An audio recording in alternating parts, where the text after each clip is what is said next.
च धर्मस्य सर्वधर्मा स्वरूपिणे अवतार वरिष्ठाय रामकृष्णाय ते नमः। শ্রী শ্রী রামকৃষ্ণ লীলা প্রসঙ্গ প্রথম ভাগ, পূর্বকথা ও বাল্য জীবন, সাধক ভাব ও গুরুভাব পূর্বার্ধ। পূজনীয় স্বামী শারদানন্দজি মহারাজের রচনা। পৃষ্ঠা সংখ্যা 216। সাধক ভাবের শেষ কথা। 8। যাহাদের শেষ জন্ম তাহারা তাহার মত গ্রহণ করিবে। চতুর্থ, যোগ দৃষ্টি সহায়ে জানিতে পারিয়া ঠাকুরের দৃঢ় ধারণা হইয়াছিল যাহাদের শেষ জন্ম তাহারা তাহার নিকটে ধর্মলাভ করিতে আসিবে। ওই বিষয়ে আমাদিগের মতামত আমরা পাঠককে অন্যত্র গুরুভাব উত্তরার্ধ 4th অধ্যায় বলিয়াছি, সেজন্য উহার পুনরুল্লেখ নিষ্প্রয়োজন। ঠাকুরের সাধনকালে 3টি বিশেষ সময়ে 3 জন বিশেষ শাস্ত্রজ্ঞ সাধক পণ্ডিত তাহার নিকট উপস্থিত হইয়া তাহার আধ্যাত্মিক অবস্থা স্বচক্ষে দর্শনপূর্বক তৎ বিষয়ে আলোচনা করিবার অবসর লাভ করিয়াছিলেন। পণ্ডিত পদ্মলোচন ঠাকুর তন্ত্র সাধনে সিদ্ধ হইবার পরে তাহাকে দর্শন করিয়াছিলেন। পণ্ডিত বৈষ্ণবচরণ ঠাকুর বৈষ্ণব তন্ত্রোক্ত সাধনকালে সিদ্ধিলাভের পরে তাহার দর্শন লাভ করিয়াছিলেন এবং গৌরী পণ্ডিত দিব্য সাধনশ্রী সম্পন্ন ঠাকুরকে সাধনকালের অবসানে দেখিয়া কৃতার্থ হইয়াছিলেন।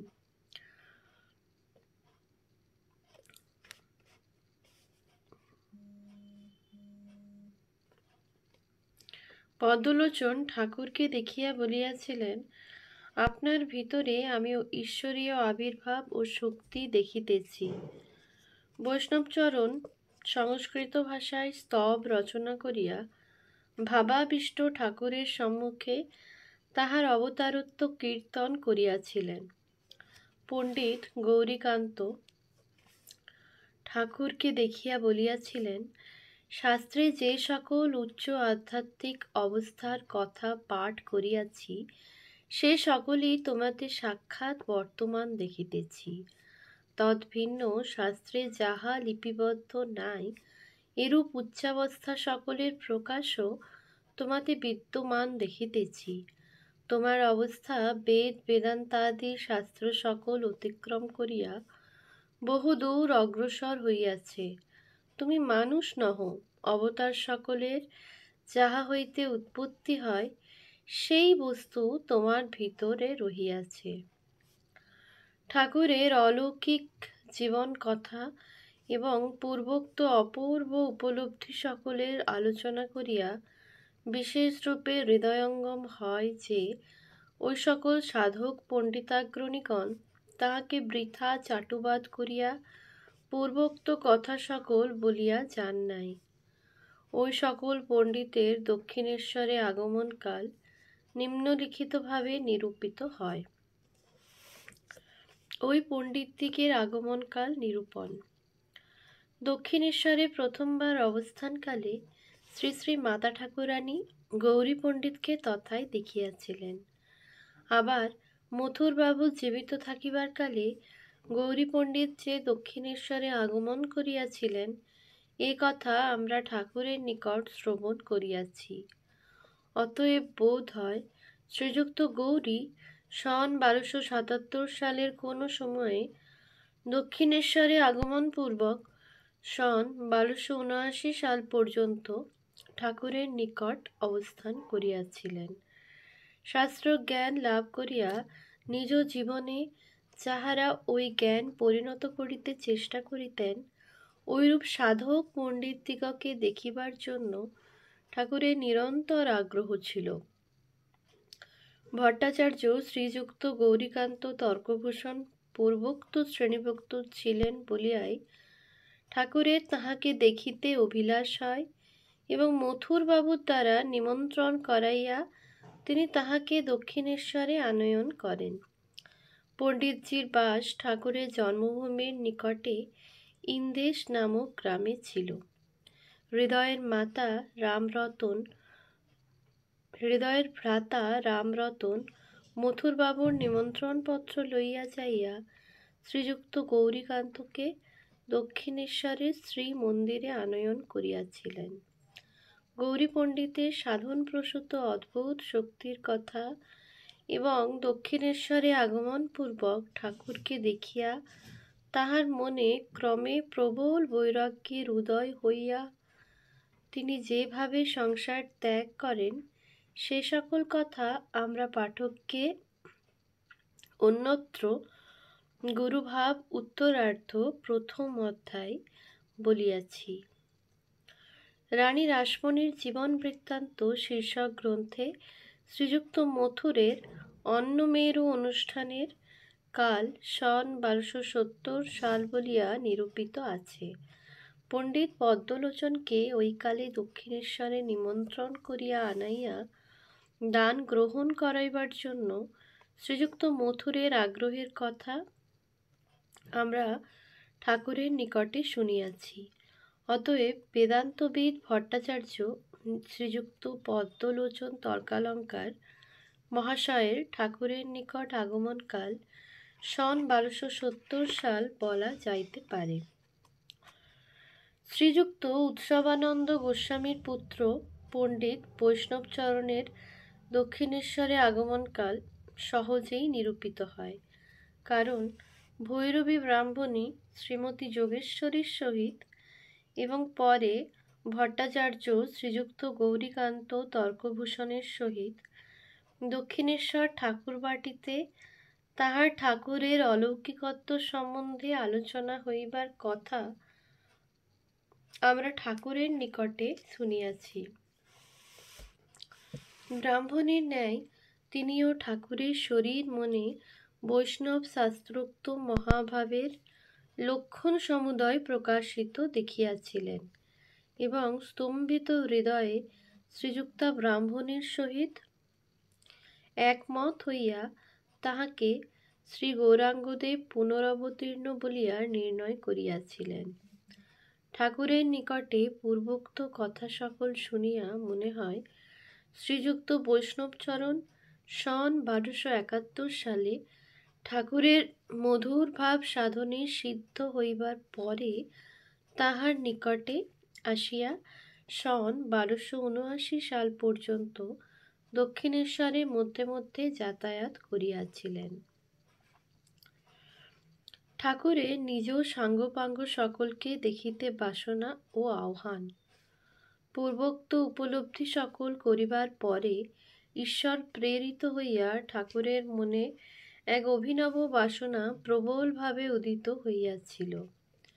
যোগারূঢ় হইয়া পূর্ব পরিদৃষ্ট ভক্ত সকলকে দেখিবার জন্য এবং তাহাদিগের অন্তরে নিজ ধর্মশক্তি সঞ্চার করিবার জন্য তিনি বিশেষভাবে ব্যাকুল হইয়া উঠিয়াছিলেন। ঠাকুর বলিতেন, সেই ব্যাকুলতার সীমা ছিল না। দিবাভাগে সর্বকাল ওই ব্যাকুলতা হৃদয়ে কোনো রূপে ধারণ করিয়া থাকিতাম। বিষয়ী লোকের মিথ্যা বিষয় প্রসঙ্গ শুনিয়া যখন বিষপথ বোধ হইত, তখন ভাবিতাম তাহারা সকলে আসিলে ঈশ্বরীয় কথা কহিয়া প্রাণ শীতল করিব, শ্রবণ জোড়াইব, নিজ আধ্যাত্মিক উপলব্ধি সকল তাহাদিগকে বলিয়া অন্তরের বোঝা লঘু করিব। ঐরূপে প্রত্যেক বিষয়ে তাহাদিগের আগমনের কথার উদ্দীপনা হইয়া তাহাদিগের বিষয়েই নিরন্তর চিন্তা করিতাম। কাহাকে কি বলিব, কাহাকে কি দিব, ওই সকল কথা ভাবিয়া প্রস্তুত হইয়া থাকিতাম। কিন্তু দিবাবসানে যখন সন্ধ্যার সমাগম হইত, তখন ধৈর্যের বাঁধ দিয়া ওই ব্যাকুলতাকে আর রাখিতে পারিতাম না। মনে হইত আবার একটা দিন চলিয়া গেল, তাহাদিগের কেহই আসিল না। যখন দেবালয়ে আরাত্রিকের শঙ্খ ঘণ্টারলে মুখরিত হইয়া উঠিত, তখন বাবুদিগের কুঠির উপরের ছাদে যাইয়া হৃদয়ের যন্ত্রণায় অস্থির হইয়া ক্রন্দন করিতে করিতে উচ্চৈস্বরে, তোরা সব কে কোথায় আছিস, আয় রে, তোদের না দেখে আর থাকতে পারছি না বলিয়া চিৎকারে গগন পূর্ণ করিতাম। মাতা তাহার বালককে দেখিবার জন্য ঐরূপ ব্যাকুলতা অনুভব করে কিনা সন্দেহ। সখা সখার সহিত এবং প্রণয়ী যুগল পরস্পরের সহিত মিলনের জন্য কখনো ঐরূপ করে বলিয়া শুনি নাই। এত ব্যাকুলতায় প্রাণ চঞ্চল হইয়াছিল। ঐরূপ হইবার কয়েকদিন পরেই ভক্ত সকলে একে একে উপস্থিত হইতে লাগিল। এই ঐরূপে ঠাকুরের ব্যাকুল আহ্বানে ভক্ত সকলের দক্ষিণেশ্বরে আগমনের পূর্বে কয়েকটি বিশেষ ঘটনা উপস্থিত হইয়াছিল। বর্তমান গ্রন্থের সহিত ওই সকলের মুখ্যভাবে সম্বন্ধ না থাকায় আমরা উহাদিগকে পরিশিষ্ট মধ্যে লিপিবদ্ধ করিলাম। পরিশিষ্ট। ষোড়শী পূজার পর হইতে পূর্ব পরিদৃষ্ট অন্তরঙ্গ ভক্ত সকলের আগমনকালের পূর্ব পর্যন্ত ঠাকুরের জীবনের প্রধান প্রধান ঘটনাবলী। রামেশ্বরের মৃত্যু। আমরা পাঠককে বলিয়াছি, ষোড়শী পূজার পরে শ্রী শ্রী মাতা ঠাকুরানী সন 1280 সালে কার্তিক মাসে কামারপুকুরে প্রত্যাগমন করিয়াছিলেন। শ্রী শ্রী মার ওই স্থানে পৌঁছিবার স্বল্পকাল পরেই ঠাকুরের মধ্যমাগ্রজ শ্রীযুক্ত রামেশ্বর ভট্টাচার্য জরাতিসার রোগে মৃত্যু মুখে পতিত হন। ঠাকুরের পিতার বংশের প্রত্যেক স্ত্রী পুরুষের মধ্যেই আধ্যাত্মিকতার বিশেষ প্রকাশ ছিল। শ্রীযুক্ত রামেশ্বর সম্বন্ধে ওই বিষয়ে যাহা শ্রবণ করিয়াছি তাহা এখানে উল্লেখ করিতেছি। রামেশ্বরের উদার প্রকৃতি। রামেশ্বর বড় উদার প্রকৃতির লোক ছিলেন। সন্ন্যাসী ফকিরেরা দ্বারে আসিয়া যে যাহা চাহিত, গৃহে থাকিলে তিনি তাহাদিগকে উহা তৎক্ষণাৎ প্রদান করিতেন। তাহার আত্মীয়বর্গের নিকটে শুনিয়াছি, ঐরূপে কোনো ফকির আসিয়া বলিত, রন্ধনের জন্য আমার একটি বকনোর অভাব। কেহ বলিত, আমার লোটা বা জলপাত্রের অভাব। কেহ বলিত, আমার কম্বলের অভাব। রামেশ্বরও ওই সকল তৎক্ষণাৎ গৃহ হইতে বাহির করিয়া তাহাদিগকে দিতেন। বাটির যদি কেহ উহাতে আপত্তি করিত, তাহা হইলে রামেশ্বর তাহাকে শান্তভাবে বলিতেন, লইয়া যাউক, কিছু বলিও না, ঐরূপ দ্রব্য আবার কত আসিবে, ভাবনা কি? জ্যোতিষশাস্ত্রে রামেশ্বরের সামান্য ব্যুৎপত্তি ছিল। রামেশ্বরের মৃত্যুর সম্ভাবনা ঠাকুরের পূর্ব হইতে জানিতে পারা ও তাহাকে সতর্ক করা। দক্ষিণেশ্বর হইতে রামেশ্বরের শেষবার বাটি ফিরিয়া আসিবার কালে আর যে তাহাকে তথা হইতে ফিরিতে হইবে না, এ কথা ঠাকুর জানিতে পারিয়াছিলেন এবং ভাবাবেশে বলিয়াছিলেন, বাটি যাচ্ছ যাও, কিন্তু স্ত্রীর নিকটে শয়ন করিও না, তাহা হইলে তোমার প্রাণ রক্ষা হওয়া সংশয়। ওই কথা ঠাকুরের মুখে আমাদিগের কেহ কেহ শ্রীমৎ প্রেমানন্দ স্বামী শ্রবণ করিয়াছেন। রামেশ্বরের মৃত্যু সংবাদে জননীর শোকে প্রাণ সংশয় হইবে ভাবিয়া ঠাকুরের প্রার্থনা ও তৎফল। রামেশ্বর বাটিতে পৌঁছিবার কিছুকাল পরে সংবাদ আসিল তিনি পীড়িত। ঠাকুর ওই কথা শুনিয়া হৃদয়কে বলিয়াছিলেন, সে নিষেধ মানে নাই, তাহার প্রাণ রক্ষা হওয়া সংশয়। ওই ঘটনার 5-7 দিন পরেই সংবাদ আসিল শ্রীযুক্ত রামেশ্বর পরলোক গমন করিয়াছেন। তাহার মৃত্যু সংবাদে ঠাকুর তাহার বৃদ্ধা জননীর প্রাণে বিষম আঘাত লাগিবে বলিয়া বিশেষ চিন্তান্বিত হইয়াছিলেন এবং মন্দিরে গমনপূর্বক জননীকে শোকের হস্ত হইতে রক্ষা করিবার জন্য শ্রী শ্রী জগদম্বার নিকটে কাতর প্রার্থনা করিয়াছিলেন। ঠাকুরের শ্রী মুখে শুনিয়াছি, ঐরূপ করিবার পরে তিনি জননীকে সান্ত্বনা প্রদানের জন্য মন্দির হইতে নহবতে আগমন করিলেন এবং সজল নয়নে তাহাকে ওই দুঃসংবাদ নিবেদন করিলেন। ঠাকুর বলিতেন, ভাবিয়াছিলাম মা ওই কথা শুনিয়া একেবারে হতজ্ঞান হইবেন এবং তাহার প্রাণ রক্ষা সংশয় হইবে, কিন্তু ফলে দেখিলাম তাহার সম্পূর্ণ বিপরীত হইল।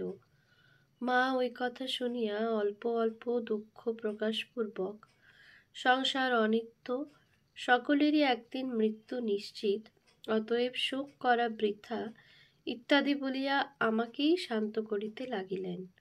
দেখিলাম তানপুরার কান টিপিয়া সুর যেমন চড়াইয়া দেয়, শ্রী শ্রী জগদম্বা যেন ওইরূপে মার মনকে উচ্চ গ্রামে চড়াইয়া রাখিয়াছেন। পার্থিব শোক দুঃখ ওই জন্য তাহাকে স্পর্শ করিতে পারিতেছে না। ঐরূপ দেখিয়া শ্রী শ্রী জগন্মাতাকে বারবার প্রণাম করিলাম এবং নিশ্চিন্ত হইলাম।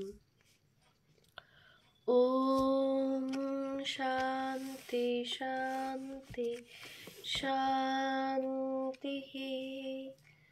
হরিঃ ওম তৎসৎ। শ্রীরামকৃষ্ণার্পণমস্তু।